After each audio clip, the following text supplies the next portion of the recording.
नमस्कार, स्वागत है आपका डीवी स्टडी पॉइंट सीके में। तो देखिए बीपीएससी एएओ का एग्ज़ाम हो चुका है और इसमें जो भी प्रश्न आए हैं इसका लेवल काफ़ी अच्छा रहा है। तो देखिए आज मैं आपको हिस्ट्री का जो प्रश्न है, हिस्ट्री और करंट अफेयर का, इसका मैं आपको आंसर बताने वाला हूं। तो आइए यहाँ पर शुरू करते हैं 46 नंबर क्वेश्चन से।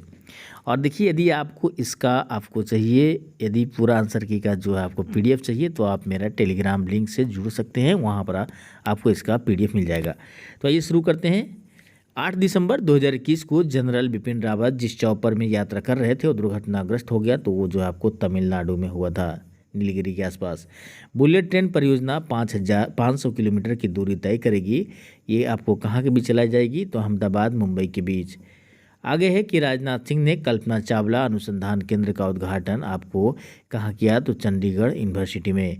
नेक्स्ट प्रश्न है कि भारत में पहला कागज रहित उच्च न्यायालय जो बना है वो केरल उच्च न्यायालय है। आगे का प्रश्न हम लोग देखते हैं 50 नंबर। मिशन वात्सल्य किसके अंतर्गत आता है? तो ये आपको महिला और बाल विकास मंत्रालय के अंतर्गत आता है। बाल सहायता योजना के तहत बिहार के मुख्यमंत्री द्वारा कोविड-19 से अनाथ हुए बच्चों के पुनर्वास के लिए कितनी राशि की घोषणा की गई है? तो 18 वर्ष तक जो आपको मिलेगा वो आपको 1500 रुपये है। आगे का प्रश्न है आपको नई दिल्ली के प्रगति मैदान में आयोजित 40वें भारत अंतर्राष्ट्रीय व्यापार मेले के समापन समारोह के दौरान किस मंडप को सर्वश्रेष्ठ मंडप की श्रेणी में स्वर्ण पदक से सम्मानित किया गया है? इसका राइट आंसर आपको बिहार मंडप होगा। ठीक है, आगे चलते हैं। नाटो का मुख्यालय कहाँ है? तो ये ब्रुसेल्स में है, आपको बेल्जियम में। ठीक है, चलिए। नाटो का और यूरोपियन यूनियन का दोनों का आपको राजधानी जो मुख्यालय जो ब्रुसेल्स में है, इसका ध्यान रखिएगा। ये दोनों अभी हॉट टॉपिक पे चल रहा है। आगे चलते हैं। संयुक्त राष्ट्र में भारत के अगले राजदूत और अस्थायी प्रतिनिधि के रूप में किसे नियुक्त किया गया है? तो इसका राइट आंसर होगा रुचिरा कंबोज को। ये सब इंपॉर्टेंट प्रश्न है, इसे आप देख सकते हैं। इसका लेवल काफ़ी अच्छा रहा है प्रश्न का। करंट अफेयर भी आप देख सकते हैं, हिस्ट्री भी देखिएगा, काफ़ी अच्छे लेवल का प्रश्न रहा है। किस देश में आईसीसी महिला क्रिकेट विश्व कप 2022 जीता है? तो राइट आंसर ऑस्ट्रेलिया हो जाएगा। आईएनएस विशाखापट्टनम को 21 नवंबर 2021 को किसके द्वारा कमीशन किया गया? राइट आंसर राजनाथ सिंह होगा। आगे चलते हैं। ग्रामीण विकास और पंचायती राज मंत्रालय ने अपनी आपदा प्रबंधन योजना को जारी किया। देखिए यहाँ पर ये डेट पूछ दिया गया है। ऐसा क्वेश्चन आपको जब एग्जाम में आते हैं तो काफ़ी कन्फ्यूजन होता है, क्योंकि आपको पता है 2022 में हुई, लेकिन सारा डेट आपको रेगुलर दिया गया है, तो इसमें काफ़ी परेशानी होती है। तो यहाँ पर आपको अच्छे से जो भी है डिटेल में पढ़ाई करनी है, क्योंकि आगे आपको जो एग्ज़ाम आने वाला है वो बहुत ही महत्वपूर्ण है, जिसका नाम है 67वीं बीपीएससी पीटी एग्ज़ाम। तो इसलिए आपको करंट अफेयर भी ध्यान से आपको थोड़ा डिटेल में पढ़नी है। ठीक है, चलिए आगे बढ़ते हैं। यहाँ तो आंसर आपको ये पता हो गई। प्रधानमंत्री कौशल विकास योजना का संबंध जो है आपको कौशल विकास और उद्यमिता मंत्रालय से है। आगे का प्रश्न है भारत के प्रधानमंत्री द्वारा एशिया के सबसे बड़े बायोगैस संयंत्र गोवर्धन का उद्घाटन जो आपको इंदौर में किया गया है। 1 मई 2022 को किसने भारत के नए विदेश सचिव के रूप में पदभार संभाला है? देखिए भले यहाँ डेट दिया गया है, लेकिन ये आसान हो जाती है, सीधे भारत के नए विदेश सचिव की बात होती है, तो विजय मोहन कात्रा हैं। आगे का प्रश्न है जपान के सबसे लंबे समय तक रहने वाले प्रधानमंत्री थे शिंजो आबे, जिन्हें जो है हाल ही में आपको एक सभा, आप ओपन रोड पे सभा कर रहे थे जहां इनको गोली मार दी गई थी और इनकी मृत्यु हो गई है। तो ये जो है आपको राइट आंसर। देखिए हॉट टॉपिक का प्रश्न जो है हमेशा देखिए आपको बीपीएससी उठाती है, ये सब काफ़ी हॉट टॉपिक रहा। भारत और संयुक्त राज्य अमेरिका ने basic exchange and cooperation agreement पर हस्ताक्षर किए हैं, तो इसका राइट आंसर हो जाएगा भूस्थानिक सहयोग के लिए। आगे चलते हैं कि जुलाई 2022 में ब्रिटिश प्रधानमंत्री बोरिस जॉनसन ने नेता के रूप में पद छोड़ा है, तो वो कौन पार्टी से थे? आपको कंजर्वेटिव पार्टी से। देखिए आपको अगस्त में एग्जाम हुआ है, जुलाई से प्रश्न आया है, ध्यान दे सकते हैं। यानी कि आपको 3 महीने का जो एग्ज़ाम होगा, एग्ज़ाम से 3 महीने पहले तक का थोड़ा विशेष ध्यान देके जाना है करंट के लिए। 21वां भारत रूस वार्षिक शिखर सम्मेलन का आयोजन किया गया था, तो ये 5 दिसंबर 2021 को। आगे का प्रश्न आप देख सकते हैं, 35 नंबर है। दूसरे भारत नार्डिक शिखर सम्मेलन की मेजबानी किस देश के द्वारा की गई? डेनमार्क के द्वारा।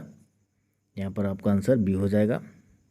ठीक है, चलिए फिर आगे का प्रश्न है भारत यूएई व्यापक आर्थिक भागीदारी समझौता यानी सीपीए पर दोनों देशों के बीच हस्ताक्षर। देखिए यह सब भी आपको क्रिटिकल आता है। बाई डेट में इस तरह का प्रश्न पूछना आसान नहीं होता। 18 फरवरी 2022 से। ठीक है, चलिए आगे चलते हैं। थोड़ा डेट भी ध्यान दे के पढ़िएगा इस बार, क्योंकि देखिए डेट से पूछा गया है 26 से 28 जून। देखिए आप देख सकते हैं अगस्त में एग्जाम है और यहाँ पर जून में से प्रश्न पूछा गया है, ठीक है। तो यहाँ पर देख सकते हैं यानी कि 48वां G7 शिखर सम्मेलन जो है आपको जर्मनी में हुआ है। आगे का प्रश्न देखिए, सरकारी थिंक टैंक नीति आयोग के बहुआयामी गरीबी सूचकांक के अनुसार बिहार की गरीब आबादी का प्रतिशत जो है 51.91% है। टोक्यो पैरालंपिक में बिहार के प्रमोद भगत जो थे वो किस खेल में स्वर्ण पदक जीता है, तो ये पैरा बैडमिंटन है। आगे का प्रश्न है आपको, बिहार दिवस 2022 की थीम जो है वो जल जीवन हरियाली थी। क्या है? जल जीवन हरियाली। आगे का प्रश्न है, पूर्वी क्षेत्र सम्मेलन जो 7 जनवरी 2022 को पटना में संयुक्त रूप से रेत मंत्रालय एवं बिहार सरकार द्वारा आयोजित किया गया था, वह था आपको पीएम गति शक्ति योजना। आगे का प्रश्न है कि राष्ट्रीय कला उत्सव 2021 में बिहार की कितनी प्रतिभाएं विजेता रही हैं, तो वो 5 रही हैं। आगे का प्रश्न है, बिहार में सामाजिक कार्य के लिए वर्ष 2022 के लिए पद्मश्री पुरस्कार से किसे सम्मानित किया गया? आचार्य चंदना जी, ठीक है। आगे का प्रश्न है, बिहार में प्रधानमंत्री राष्ट्रीय बाल पुरस्कार से किसे सम्मानित किया गया है, तो ये आपको धीरज को किया गया है, ठीक है। आगे का प्रश्न है, बिहार में किस शहर में देश का पहला शिल्पकला संग्रहालय बनाया जा रहा है? राइट आंसर पटना होगा।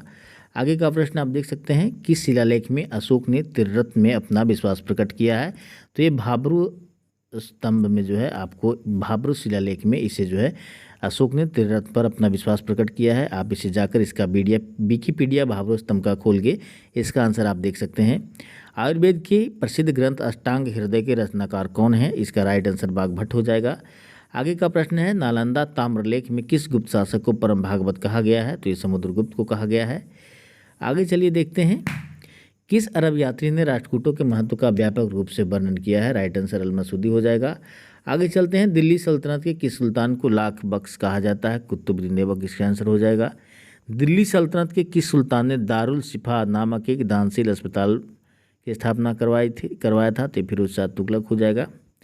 आगे चलते हैं, भारत के किस नगर को मध्यकाल में सिराजे मशरिक यानी कि पूरब का सिराज कहा जाता था? राइट आंसर जौनपुर हो जाएगा। बक्सर युद्ध में अंग्रेजी सेना का प्रधान सेनापति जो था वो कौन था? मुनरो हो जाएगा।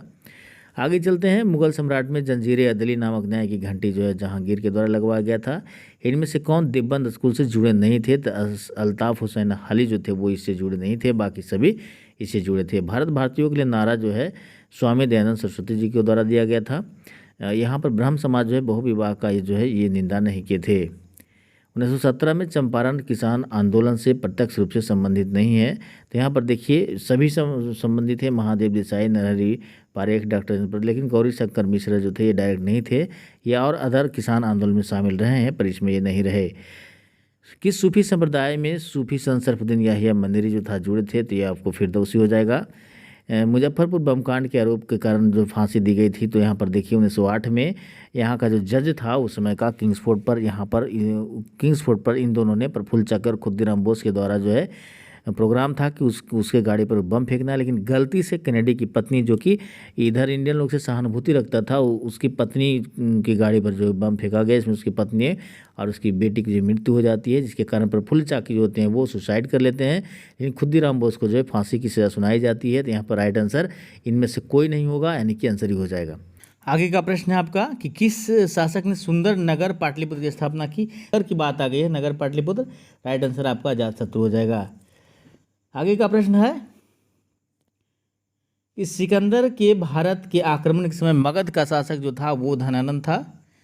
चलिए आगे का प्रश्न देखते हैं, आपको 77 नंबर 77 हो चुका, 78 देखते हैं। दरभंगा राज्य क्षेत्र में किसने किसानों का नेतृत्व किया था? स्वामी विद्यानंद इसका राइट आंसर हो जाएगा। बिहार के होंगे, यहाँ पर ध्यान दीजिएगा, बिहार के किस नगर को मीर कासिम ने मुर्शिदाबाद के स्थान पर राजधानी बनाया? ये फेमस क्वेश्चन है, आसान भी है। मुंगेर। बिहार ने किस वर्ष बर्खास्त आंदोलन का प्रारंभ किया? देखिए यहाँ पर बर्खास्त आंदोलन एक्चुअल में 1935 में ही आपको प्रारंभ हो गया था। तो अब यह आयोग पर डिपेंड करता है, हो सकता है तो ए भी दे सकता है आयोग, नहीं तो ई भी दे सकता है। तो यहाँ पर ये आयोग पर डिपेंड करेगा कि कौन देता, ठीक है। यहाँ पर देखिए, निम्नलिखित में से कौन सा शहर सबसे पहले सूर्यास्त का अनुभव करेगा? राइट आंसर सिडनी होगा। देखिए ये जो है आपको टोक्यो 135 डिग्री आपको पूर्वी देशांतर पर है, सिडनी 150 डिग्री पर है। ऐसे भी आधुनिक समय में अभी जो है सूर्योदय का शहर जो है आपको देश जो है न्यूजीलैंड को कहा जाने लगा है।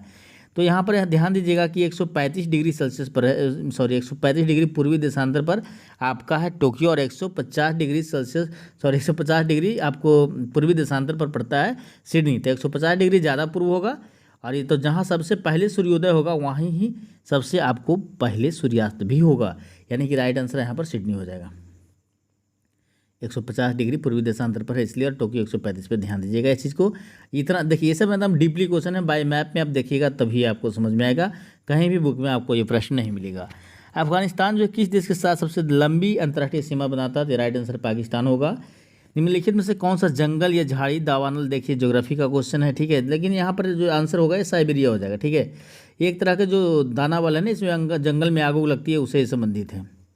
और फिर देखिए खैबर दर्रा निम्नलिखित में से किन दो शहरों को जोड़ता है, यहाँ का आंसर जो होगा काबुल इस्लामाबाद हो जाएगा। आगे का प्रश्न देखिए, निम्नलिखित क्षेत्र और राज्य के जोड़ों में से कौन सा जोड़ा सही नहीं है, वायनाड केरल, यहाँ पे दंडकारण्य देखिए छत्तीसगढ़ में, यहीं पे आपका आंसर हो जाएगा, ये गलत है। चलिए, हाल ही में खोला गया अटल सुरंग की जो बात करते हैं तो ये आपको लेह मनाली के बीच जोड़ा गया है, ठीक है। तो आप यहाँ से इस चीज़ को देख सकते हैं। तो ये था आपको करंट अफेयर प्लस हिस्ट्री का जो प्रश्न था, उसका मैंने आपको यहाँ पर सॉल्यूशन प्रोवाइड करा दिया है, आंसर प्रोवाइड करा दिया है। और यदि आपको ये वीडियो अच्छी लगी तो वीडियो को लाइक कीजिए, चैनल को सब्सक्राइब करके बेल आइकन दबाना ना भूलें, ताकि इस तरह का अपडेट आपको मिलता रहे। तब तक के लिए थैंक यू, जय हिंद।